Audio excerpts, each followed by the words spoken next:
Goeiedag, dit is die 14de Desember 2019. My naam is Pieter van der Merwe. Ons praat soos gewoonlik oor die Here se koms, die wederkoms.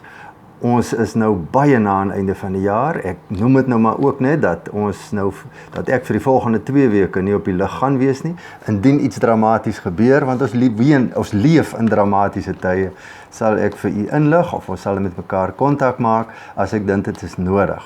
So, baie welkom. Ons vertrou dat vandag se geselsie ook tot die eer van die Here sal wees. Dit het nou vandag iets wonderlik gebeur. Ek moes die uitsending of die opname waarmee ek besig was, hierdie is nou die volgende een wat ek probeer, moes ek stop as gevolg van reën, van die raas van die reën hierbo op die singtak, en wat 'n ongelooflike geluid was dit nie. Ons prys die Here daarvoor. Kom ons bid net saam.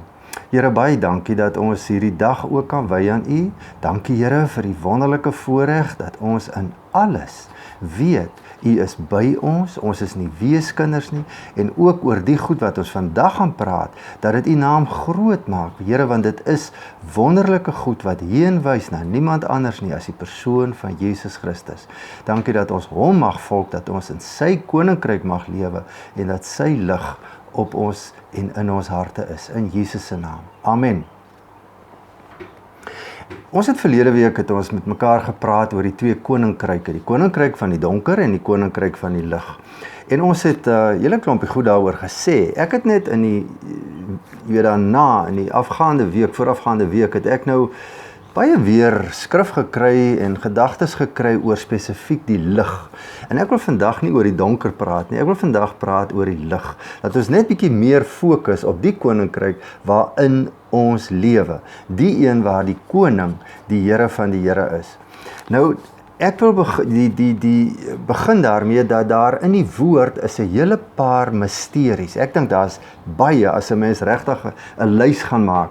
Nou die HT verklaar 'n mysterie as iets onbegrypliks waarvoor geen verklaring gevind kan word nie. Maar as ons praat van 'n mysterie, Paulus praat ook van 'n geheimenis, en iets wat nie lekker begryp word nie. As ons dit bedoel uit die woord uit, is dit nie iets waarvoor daar nie 'n verklaring gevind word nie. Dis iets wat gebeur in tyd, soos 'n profesie, waarvan die ou wat dit profeteer, wie die woord van God kry, dit nie kan verklaar nie. Maar dit word in tyd verklaar.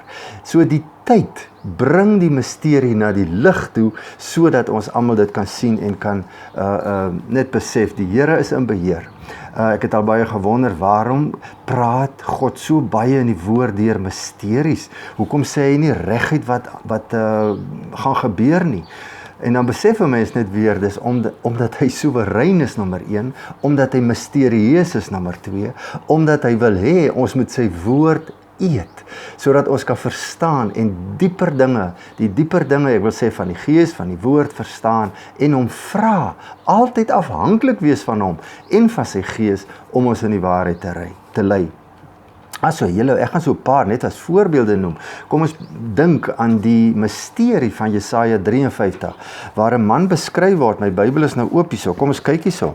Waar Jesaja 'n situasie of 'n man beskryf wat hy self geen idee gehad het waarvan hy praat nie, maar dis 'n mysterie wat in die tyd vir ons oopgegaan het. Hy beskryf die Here Jesus. Hy sê, my dienaar het gegroei soos 'n loot, wat uitspruit in die teenwoordigheid van die Here, soos 'n plant wat groei in droë grond. Hy was nie mooi of koninklik, sodat ons hom sou aantrek, of met 'n voorkoms dat ons van hom sou hou nie. Ek gaan net so hier en daar 'n versie aanhaal. Tog was dit ons swakhede wat hy gedra het, hy het ons pyn verduur. Verder aan, hy is gestraf sodat ons in vrede kan lewe. Nog verder af, hy het ons almal se skuld en sondes op hom laat neerkom. Hy was soos 'n misdadiger begrawe in 'n ryke se graf ensovoorts. 'n Klomp detail wat in detail waar geword het. Maar ten tye van die skryf hiervan en die honderde jare wat daarna gevolg het, tot die Here Jesus gebore is, was dit 'n misterie.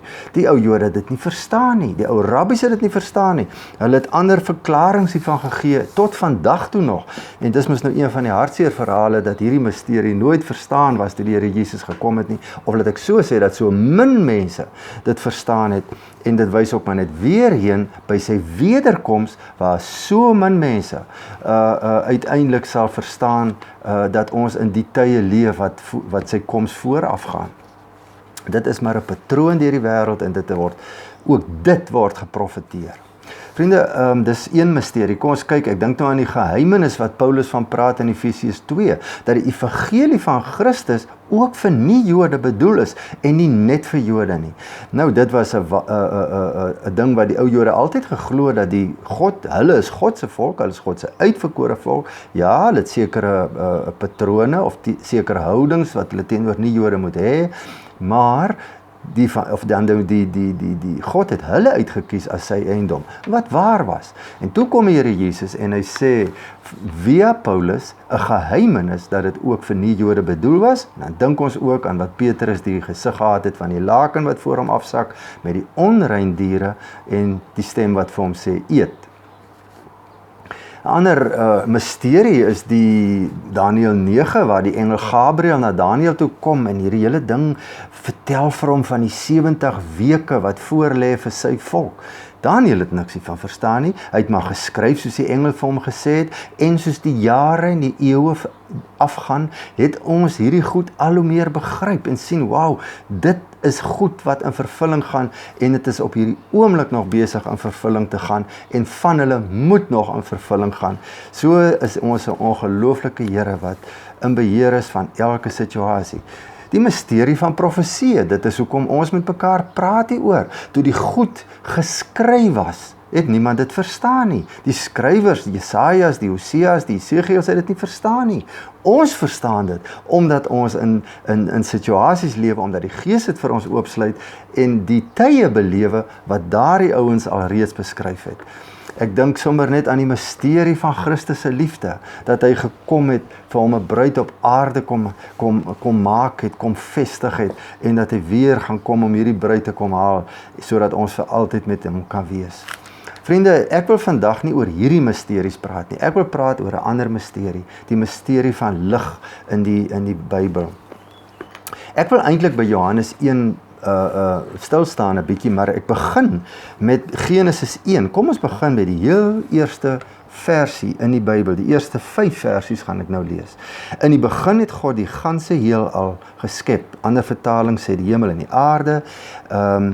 Maar die aarde was 'n vormlose, onbewoonbare massa, en die diep waters was toegevou in duisternis. Die Gees van God het oor die oppervlakte van die water gesweef. Toe beveel God, laat daar lig wees, en dit was so. Die lig was vir God goed. Daarop het God die lig en die donkerte van mekaar geskei. God het die lig dag genoem en die donkerte nag. Dit alles het op die eerste dag gebeur. Nou die eerste ding wat opkom, het waarskynlik elkeen al met hierdie misterie te doen gehad, dit was die eerste dag. Maar die son en die maan en die sterre, die ligte, is eers op die 4de dag geskape. So waarom lees ons hier van lig, wat God net in 'n woord beveel het? Om dit te verstaan, gaan ons nou na Johannes toe. Johannes 1. Weereens aan die begin van Johannes. Nou wil ek net bysê, dit is 'n hele studie, die ongelooflike ooreenkoms tussen Genesis 1 en Johannes 1. 'n Mens kan amper sê dat Johannes openbaar die misterie van Genesis 1. Johannes 1 openbaar dit. Goed, kom ons kyk daarna. Die son en die maan en die sterre is op die 4de dag geskape. Maar hier lees ons nou in Johannes wat gebeur eintlik by die skepingsdag. Nou wil ek net voor ek dit lees, sê Chuck Missler het gesê, die Nuwe Testament is versteek, verborge in die Ou Testament.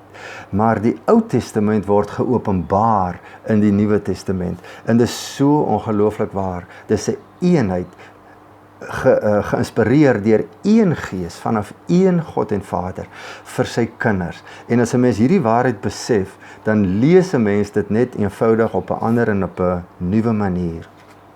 Die Ou Testament begin dus met Jesus. Kom ek lees dit. Ons het dit mos nou gelees. Nou gaan ons kyk in Johannes 1. Heel aan die begin het die woord reeds bestaan. Die woord was by God en die woord was God self. Hy was reeds in die begin by God. Alles het deur hom ontstaan en sonder hom het nie een ding wat bestaan ontstaan nie. In hom was daar lewe en die lewe het gedien as lig vir die mense. Party vertaling sê die nasies. Die lig skyn in die duisternis het dit nie uitgedoof nie. Nou hier beskryf hy die lig wat in die begin die woord saam met God was, soos ons gelees het in Genesis 1. Vriende, ons praat hier van niemand anders nie as Jesus Christus. Hy was van die begin af daar. Die aarde is geskep saam met hom. Weet jy, die woord vir God wat in Genesis 1 gebruik word, is Elohim. Met ander woorde, die meervoud, die uitgang is meervoud. Met ander woorde, ons skep. En ons lees ook wanneer hy die mens geskep het, het hy gesê dat ons mense maak na ons beeld. Ons Here is ongelooflik. Die Ou Testament begin dus met Jesus en hy eindig met Jesus. Maleagi 4 vers 2 praat hulle van die son, dis die laaste hoofstuk in die Ou Testament. Die son van geregtigheid met genesing in sy vlerke sal opkom vir julle wat eerbied en respek vir my het. Met ander woorde, die hele Ou Testament gaan uiteindelik oor Jesus Christus. Die Nuwe Testament openbaar hom aan ons. En die Nuwe Testament sluit ook af met die lig wat in die Ou Testament van gepraat word, wat in Genesis 1 vers 2-3 van gepraat word, sluit hy af as hy praat van die nuwe Jerusalem wat afkom, waar daar nie meer son en maan gaan wees nie, want die heerlikheid van God bestraal hierdie stad en is die son en die maan nie meer nodig nie. Vriende, hierdie lig is 'n heilige lig. En die lig word verpersoonlik in die persoon van Jesus Christus. Ons het nou in Johannes, want skien net dit sê, nou as ons hier lees in Johannes in vers 6, nou net nadat, ek gaan nou net 'n versie verder aan, daar was 'n man gestuur deur God met die naam Johannes. Nou dit is nie die skrywer Johannes nie, dis Johannes die Doper. Hy het gekom met die doel om 'n getuienis te lewer, om van die lig te getuig, sodat alle mense op grond van sy getuienis sou glo. Nou wil ek net iets hier sê ter agtergrond. Johannes die Doper was beskrywe in die Nuwe Testament, maar eintlik was hy die laaste van die Ou Testament profete. Die Ou Testament profete het almal heen gewys na Jesus Christus. Heen gewys na die Messias wat kom, soos die Johannes die Doper. Hy is net die een wat die voorreg gehad het om te kan sê, daar is die lam van God. Maar in Bybelse terme, in die lyn van die profete, is hy die laaste van die ek wil amper sê die Ou Testament profete. Die Ou Testament eindig met Johannes die Doper en hy begin met Jesus Christus, kan ons sê as die eerste profeet of die profeet. Nou, kom ons kyk 'n bietjie na die eienskappe van lig. Ek dink die eerste eienskappe, het ons nou hier gelees, die eerste eienskap in Johannes 1 vers 5. Die lig skyn in duisternis en die duisternis het dit nie oorweldig nie. Vriende, duisternis kan nie lig oorweldig nie. Al is dit hoe donker. As jy 'n kersie aansteek of 'n vuurtjie aansteek in die donkerste nag, gaan jy hom van baie ver sien. Jy kry nooit soveel donker dat dit die lig uitdoof nie. Jy kry wel lig wat die donker tot niet maak of vernietig. Die duisternis het dit nie oorweldig nie. Kan dit nie oorweldig nie. Miskien moet ek net vinnig sê, ek het as 'n jonger man die voorreg gehad om in Kago 2 en 3 in te gaan as gevolg van kontakte. Jy kom nie sommer net daarin nie. Die publiek kom nie daarin nie. Een van die ongelooflikste ervarings van my lewe. En op 'n stadium het die gids gesê, sit nou almal stil, sit julle koplampe af en moet niks doen nie. Bly doodstil. En is die ongelooflikste hoe jy stilte kan hoor. Jy hoor jou hartklop, jy hoor 'n druppel hier agter wat val, jy hoor asemhaling. En toe hy weer sy lig aansit, het die absolute donkerte verander in lig. En dit is net weer 'n illustrasie van wat ek hier probeer sê. Hebreërs 1 vers 3 sê die Seun weerkaats die heerlikheid van God. Jesus Christus, soos hy in die skepping deur sy Vader gebruik was, as deel van die skepping, as ja, die een wat saam met hom geskep het, hy weerkaats die lig van die Vader. Ons kan uit die aard van die saak nie God sien en leef nie, sê die woord. Maar Jesus Christus, die middelaar, sy Seun, het gekom sodat ons kontak met die Vader kan hê. Die derde ding wat ek wil sê is die lig, waar lig is geen donker nie. Wat ek eintlik probeer sê is die lig openbaar die donker. En nou praat ons in terme van sonde. As die lig nie op sonde skyn nie, is dit verborge. En vriende, hierdie ding het 'n waarheid waaroor 'n mens baie kan praat. Miskien moet ek dit ook sê. Ons het gisterand met ons kinders, ons kleinkinders, moes ons oppas. Hier's 'n brand in die berg gewees, hy het nou blykbaar doodgereën, lyk dit vir my. Maar ons kon nie die gloed sien, ons kon die rook sien, ons kon die gevolge sien van die brand, ons kon nie die vlamme sien nie. Toe besluit ons, kom ons vat nou die kinders, ons ry in die kar bietjie nader en dan het ons nou 'n kompetisie in die kar, kom ons kyk wie sien eerste die vlamme, die lig met ander woorde. So ry ons toe, ons kom op 'n plek en dit was nou 'n groot vreugde om te hoor wie het nou eerste die ligte of die vlamme gesien. Ons het daarna gekyk en ek het vanmôre eers besef, weet julle, toe ons nou kyk na die vlamme, dan sien jy nie meer die rook nie, jy sien nie die gloed nie, jy sien net die vlamme in die donker. En dit was vir my nou eintlik so 'n mooi beeld van dit wat ek hier probeer sê. Waar lig is, steek dit die donker weg. Jy kyk na die vlamme, die donker het nie die impak wat dit het nie, en dit het veral in die geestelike wêreld, is dit die waarheid. Die vierde ding wat ek wil sê van lig as 'n eienskap, lig wys die pad aan. Weet jy, Psalm 119 vers, ek dink is 130, sê dat die lig is, Psalm 119 vers 105, die lig is 'n lamp vir my voet. Dit is nie dis 'n geestelike lig, né? Dis nie 'n fisiese lig nie, dit is 'n geestelike lig. In die geestelike wêreld praat ons ook hier van 'n geestelike lig. Vriende, as ons na Johannes 1 toe nou teruggaan, dan is dit 'n geval dat God breek deur Jesus Christus in die skepping in Genesis 1, maar in Johannes 1 breek hy in die lewe van sy skepsele, in die lewe van ons almal wat geskape is uit hom uit. Johannes beskryf die lig is, dat Jesus die lig is vir die mense, né? Nou hier in Johannes 1 is twee metafore wat ek net gou so vinnig oor wil praat. Die een is die woord en die ander een is in die lig. Die woord, vers 1, is die een wat reeds bestaan, wat by God was, wat God self was. Die woord is 'n hoofletter, dis Jesus Christus. Die lig lees ons mos nou in vers 4, in hierdie woord was daar lewe en die lewe het gedien as lig vir die mense. Jy kan nooit die woord en die lig van mekaar skei nie. Dis die twee metafore wat oor en oor in Johannes voorkom, eintlik dwars deur die Bybel, wanneer oor die Messias gepraat word, wanneer oor Jesus Christus beskrywe word. Hy's woord met 'n hoofletter, hy's lig met 'n hoofletter in 'n geestelike sin, en hy triomfeer oor die waarheid en oor die duisternis. Ja, hier is nou die vers, wat ek net gesê het, Psalm 119 vers 130. Die begrip van u woord bring lig. Dit gee insig aan die eenvoudige. Mag die Here hierdie goed regtig vir ons oopsluit. Ons kan nie lig en woord skei nie. Dit in die wese van Jesus Christus. Johannes 8 vers 12 sê, Jesus is die lig van die wêreld. As dit nie vir Jesus was nie, was die wêreld in die donker. En tot hy gekom het, was die wêreld eintlik in die donker, en was dit net die Jode wat deur die wet en deur offerandes moes hierdie verhouding met God in stand hou.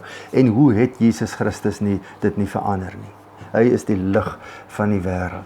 Matteus 5 vers 14 sê nou 'n ander ding. Hulle sê, of Matteus 5 vers 14 sê, julle is die lig wat die wêreld moet verlig. En dan praat hy van u en ek. Met ander woorde, vriende, u en ek kry ons bron van lig, of ons kry ons lig by die bron van lig, en dit maak dat ons ook ligte word in 'n donker wêreld. Ek het verlede week hieroor gepraat, kom ek noem net weer vir u Kolossense 1 vers 13. Hy het ons verlos uit die mag van die duisternis en ons oorgebring onder die heerskappy van sy geliefde seun. Vriende, in die heerskappy van sy geliefde seun lewe ons in lig. En mag ek dit nou vandag net weer bevestig of net beklemtoon. Vriende, ek het so baie te doen met mense, die afgelope week weer, met mense wat sê dat hulle in die lig lewe. Die persoon wat ek nou aan dink die afgelope week is 'n vroutjie wat regtig lewe as kind van die Here. Sy is betrokke in die kerk. Sy luister heeldag geestelike musiek. Sy woon geestelike byeenkomste, bid hier by. Sy het Christen vriende. Maar toe word sy betrap dat sy in 'n kamer in 'n verhouding is buite die eg, in 'n onsedelike verhouding. En dit was 'n hartseer storie, want oombliklik besef jy, en dis nou nie 'n ding wat net nou gebeur het nie, dit kom aan. So, sy het 'n afdeling van haar lewe waar dit donkerte is. As u vandag 'n afdeling in u lewe het waar die lig van Jesus Christus nie val nie, dan is u nie volkome in die lig nie, en moet ek vir u waarsku, mag u op pad wees hel toe. Kom, ons sê dit vir mekaar. Ons moet in die lig lewe. Die lig moet elke faset van ons lewe verlig, sodat ons kan sien dat daar nie donkerte is nie, sodat die Here Jesus kan sien dat daar nie donker is nie. Ons moet altyd onthou, hy oordeel op wat hy sien. Hy oordeel nie op wat ek dink hy sien nie. Hy oordeel nie op wat mense van my sien nie. Hy oordeel op wat hy self van my sien. Dit verander die prentjie. Ons mag nie met hierdie goed speel nie. Dit is kritieke goed. Wanneer ons voor die troon van God staan, wanneer ons met die Here Jesus te doen het, wanneer ons geoordeel word, is dit die goed waarna hy kyk. Vriende, ek lees gou vir u Johannes 12 vers 35 tot 36. Nou hierdie stukkie woord was geskrywe in die konteks dat die Here Jesus vir hulle eintlik ook wou sê, weet jy, ek is nou nie meer lank by julle nie, so let op na die volgende goed. Maar ek glo ook, hier's 'n profetiese ding in vir ons vandag, wat ook in die eindtye leef, wat ook sê, dit gaan nie meer lank wees nie. Dit gaan nie meer lank wees nie, want die goed wat hier gesê word, is ook op ons van toepassing, net soos dit was vir die disippels vir wie hy dit gesê het. Hy sê vir hulle, nog net 'n kort tydjie is die lig by julle. Rig julle lewe so in, terwyl julle nog die lig by julle het, dat die duisternis nie oor julle toeslaan nie. Wie sy lewe in die duisternis inrig, weet mos nie waar hy gaan eindig nie. Terwyl julle nog die lig by julle het, moet julle aanhou glo in die lig, sodat julle kinders van die lig kan wees. Vriende, ons is kinders van die lig. In die Here weerkaats ons die lig van Jesus Christus. En as die wêreld dit nie kan sien nie, dan is daar ergens 'n fout. Dan moet ons net weer gaan seker maak, by ons bron, is ek totaal verlig, of is daar stukkies wat nie vir hom toeganklik is nie. Vriende, daar's 'n rede, hoekom Openbaring 2 en 3, die briewe aan die 7 gemeentes, al 3 afsluit. Onthou, dis die gemeentes, dis die kerk, dis ons. Wie aanhou oorwin. Wat oorwin? Die donker oorwin. Die sataniese aanslae oorwin. Ons kan daarby sê, wie aanhou in die lig lewe, dis hulle wat gered word. Mag die Here dit regtig vir ons gee. Ek het vanoggend sommer na my gebedstyd ook na 'n lied geluister. Baie bekende lied, ek kan hom nou nie vir u sing nie. Die tweede vers het my so getref dat ek dit nou hier afgeskryf het en ek lees dit vir u. U sal dit waarskynlik herken of van u. There in the ground his body lay, light of the world by darkness slain, then bursting forth in glorious day, up from the grave he rose again, and as he stands in victory, sin's curse has lost its grip on me, for I am his and he is mine, bought with the precious blood of Christ. Is dit nie wonderlik nie? Vriende, ons is volgelinge van die koning van die lig. En soos ek net nou gesê het, die Bybel begin met lig en hy eindig met lig. En ons is die draers van hierdie lig in 'n donker wêreld. Mag die Here vir elkeen van u en vir my begenadig, vul met sy gees, om hierdie roeping wat ons het, om lig te wees in die donker wêreld, dat ons het oorwinnend lewe in afwagting op sy koms. Die Here se koms is so naby. Sal dit nie wonderlik wees as hy verligte mense kry? Elkeen van ons, u en ek, wat nou hier met hierdie gesprek besig is, sal dit nie wonderlik wees as elkeen van ons voor hom kan staan en hy vir ons kan sê, goed so, goeie en getroue dienskneg. Oor min was jy getrou, maar oor veel sal ek jou aanstel. Ons moet besig wees met die dinge van die Here. Mag die Here dit regtig vervul in ons lewe, wakker maak, opnuut wakker maak. Ons is nie hier vir onsself nie, ons is nie hier vir allerlei ander doelwit nie. Ons is hier dat sy naam verheerlik word. Ons het 'n roeping in die Here om sy lig te wees. Here, baie dankie hiervoor. Ek bid dat die begeertes, Here, van ons hart, dat hierdie lig ons so vul, dat daar geen duisternis is, dat dit waar bly van elkeen van ons, en dat u Gees vir ons regtig lei, dat as daar enige iets is wat u nie van hou, Here, dat ons dit sal weet, dat ons dit sal bely, dat ons ontslaa raak daarvan, want dis bagasie wat ons nie mag dra nie. Ek vra dit in Jesus se naam. Amen. Mag die Here julle seën.